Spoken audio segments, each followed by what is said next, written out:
Tem jogador que a gente agradece a saída. Tem jogador que a gente gostaria que saísse, mas deve ficar. E tem jogador que a gente quer que saia, mas quando olha para quem tá vindo, já dá até saudade. Vamos entender essa história.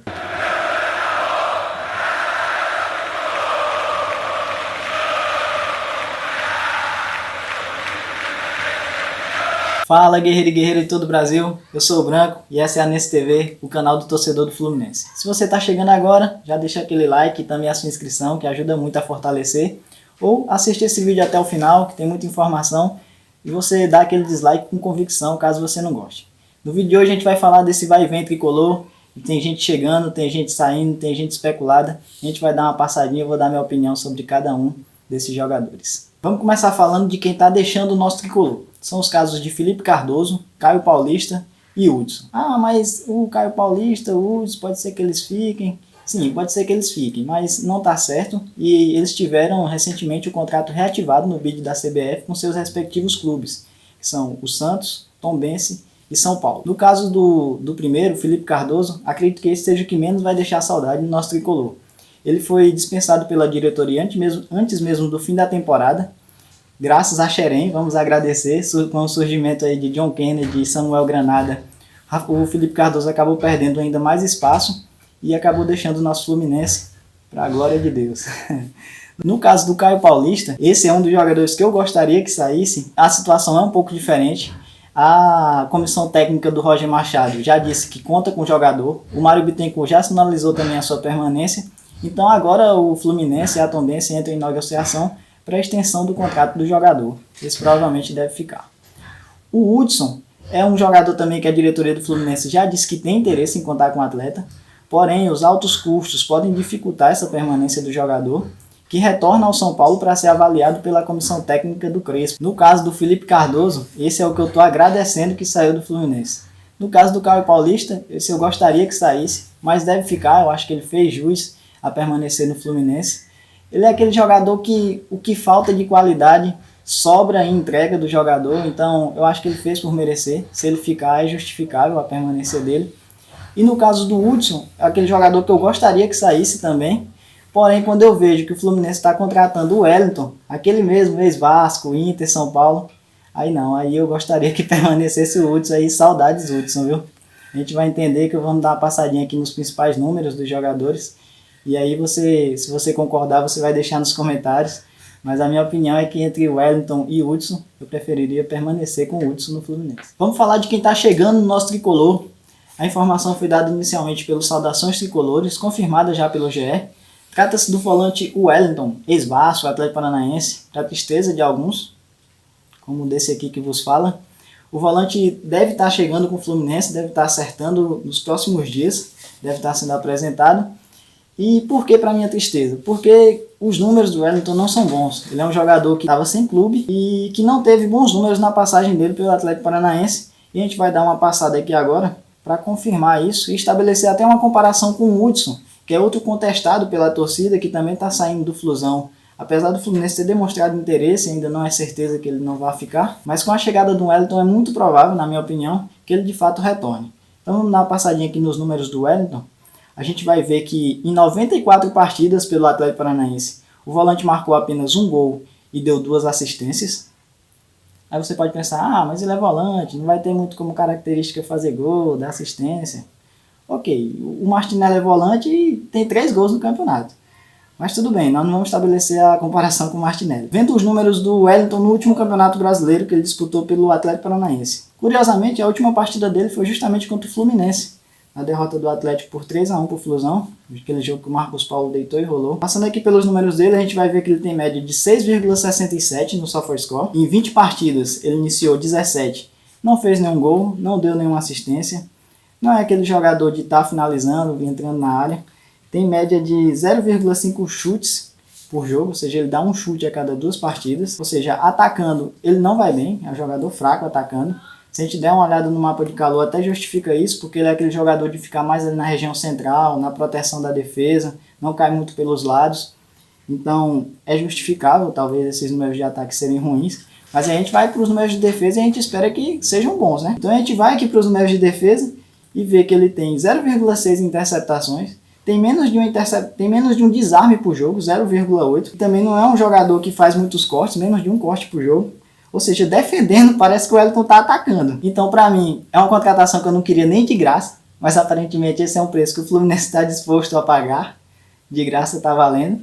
Mas eu não gostaria de contar com o Wellington no elenco do Fluminense para disputar a Libertadores. Eu acho que pode se explicar isso se a gente entender que o jogador está vindo de graça, entender que recentemente ele teve conquistas da Sul-Americana em 2018, da Copa do Brasil em 2019 e do Campeonato Paranaense em 2020. Então dá para você explicar. Eu não acho que seja uma contratação que se justifique pelos números, como a gente está vendo aqui. Vamos estabelecer uma comparação agora com o Hudson, que é outro jogador contestado pela torcida. A gente vai ver que os números do Hudson são melhores do que o Wellington. Então, na minha opinião, entre o Wellington e o Hudson, eu ia preferir contar com o Hudson. Mas entendo que, pelo contexto, pelo padrão das contratações, jogador que está vindo de graça e tal, acho que, ok. Não espero muito do Wellington. Eu acho que não vai dar muitas alegrias. Vem para ser banco. Mas, se vai chegar, vamos apoiar. Torcer para que dê certo. Aqui para cada gol e assistência do Wellington, eu tomo 2 doses de cachaça aqui. Que ele fizer. Não faz nem perigo eu gravar um vídeo bêbado aqui. Dando uma passadinha aqui nos números do nosso querido Hudson, contestado também. O Hudson pelo Fluminense, ele fez 33 partidas e adivinhe, ele tem os mesmos números ofensivos do Wellington, 1 gol e 2 assistências. Só aí a gente já poderia dizer que o Hudson é melhor, ele tem um aproveitamento melhor do que o do Wellington. Mas vamos destrinchar, passar mais pelos demais números do Hudson.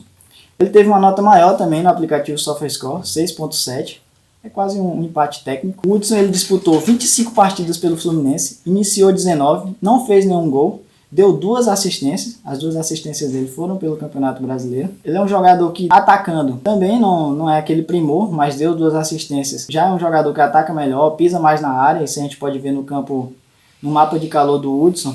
A gente vai ver que ele não vai ser aquele jogador de tanta pegada, ele vai cair um pouco mais pelo lado direito, vai pisar mais na área do que o Wellington. Os números defensivos do Hudson também são melhores, apesar de não ser um jogador de tanta pegada, ele tem números defensivos melhores do que o Wellington.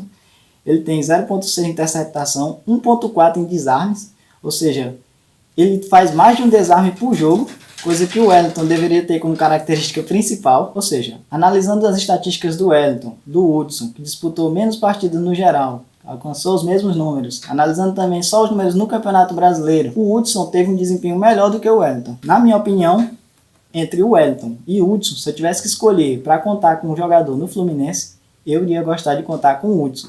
E aí outro nome que acabou surgindo, sendo ventilado nas Laranjeiras, foi o nome do jogador Martim Benítez, do Vasco. E aí o torcedor pensou, meia, argentino, baixinho, vindo do Vasco, pronto, é o novo Conca. Na verdade, o jogador ele foi oferecido ao Fluminense, mas ao contrário do que pareça, não é uma negociação fácil.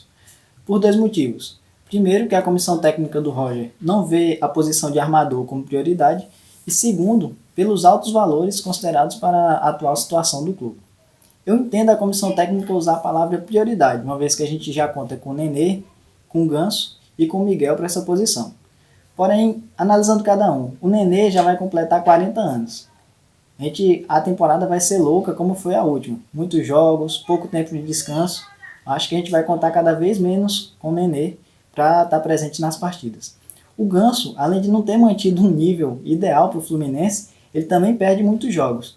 E o Miguel é aquele jogador que ninguém vê, a gente só sabe que existe. Então, apesar de não ser prioridade, eu entendo que seria uma boa contratação para o Fluminense. É um jogador que em 30 jogos pelo Vasco fez 3 gols e deu 3 assistências. Não chega a ser um novo Conca, como a torcida começou a pensar.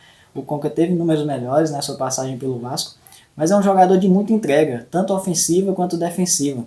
E talvez por isso ele acabe perdendo jogos importantes pelo Vasco, pelo desgaste físico, acaba se lesionando, porque quando está em campo é um jogador que realmente se entrega muito. Inclusive ele vai apresentar números defensivos melhores do que os volantes citados aqui nesse vídeo. Então, Martim Benítez, na minha opinião, seria uma boa contratação do Fluminense, Nense TV approves. Para finalizar, o Fluminense avalia a contratação do zagueiro David Duarte, do Goiás, ou Davi Duarte. O zagueiro de 26 anos, revelado pelo clube goiano, pode estar pintando aí nas Laranjeiras. O principal problema dessa notícia, assim, pelo menos o que me choca inicialmente, é o fato da posição ser de zagueiro. A gente acabou de ver que a posição de armador não é prioridade Eu acho que na zaga também não seria, já que a gente já conta com Lucas Claro, Nino, Luan, Frazan e também a recente contratação do zagueirão vindo do Náutico. Eu acho que não seria a prioridade também mais um zagueiro. Porém, se for bom, como a gente vai analisar aqui os números, e ele tem bons números, eu acho que pode sim se justificar uma contratação como essa. Porém, acho que o Fluminense podia dar uma olhadinha no setor defensivo, na lateral esquerda, que não está sendo ventilado nenhum nome para essa lateral, e a gente pode acabar tendo que aguentar Danilo Barcelos e Egídio novamente. E apesar do Egídio ter terminado em alta a temporada, a gente já conhece o jogador, a gente sabe que ele está sujeito a chuvas e trovoadas. Vamos analisar um pouquinho os números do David Duarte, que eu particularmente não conhecia bem o jogador, fui dar uma olhada nos números e vi que ele tem bons números, tão bons, por exemplo, quanto o do nosso zagueiro Lucas Claro, um dos destaques do Brasileirão. E aí, dando uma passadinha nos números do zagueiro David Duarte, no último Campeonato Brasileiro, a gente acaba percebendo que foi um jogador que conseguiu se destacar, apesar da péssima campanha do Goiás, que acabou rebaixado. O jogador, em 30 partidas, todas como titular, ele marcou 2 gols. Eu gostaria de chamar a atenção principalmente para essa estatística ofensiva. Ele tem média de 1,5 finalização por jogo, ou seja, a cada 2 jogos ele faz 3 finalizações, ou seja, a gente pode deduzir que é um jogador que tem uma boa presença de área, tempo de bola, chega bem à frente. E aí defensivamente ele também se destaca, tem 1,7 interceptações, mais de um desarme por jogo, muitos cortes por jogo. Então é um jogador inclusive que vai ter estatísticas tão boas ou até melhores em alguns quesitos do que o do nosso zagueiro Lucas Claro, que foi um dos grandes destaques da última temporada. Então, analisando os números, na minha opinião, é uma contratação que se justifica. Apesar da gente ter muitos zagueiros no plantel, se é bom, dá para justificar a contratação. Então, o David Duarte, se tiver de vir para o Flusão, acho que será uma boa. E aí o ritual você já sabe, né? Aquele like fortalece demais. O botão de dislike também está à disposição se não tiver gostado. Compartilha nos grupinhos do WhatsApp para a galera saber o que estão falando do Flusão. Olha esse cara aqui, ó, concordei com isso, concordei com aquilo. Olha esse cara, só falou água, só conversou besta. Você compartilha, posta e sai correndo, ou posta e fica para argumentar. A caixa de comentários está liberada, aí você deixa sua opinião. Acha que o Wellington é melhor que o Hudson é melhor que o Wellington. Gostaria de contar com o Caio Paulista, David Duarte, Benítez, tudo isso a gente falou aqui nesse vídeo e você comenta aí. Um cheiro, saudações tricolores.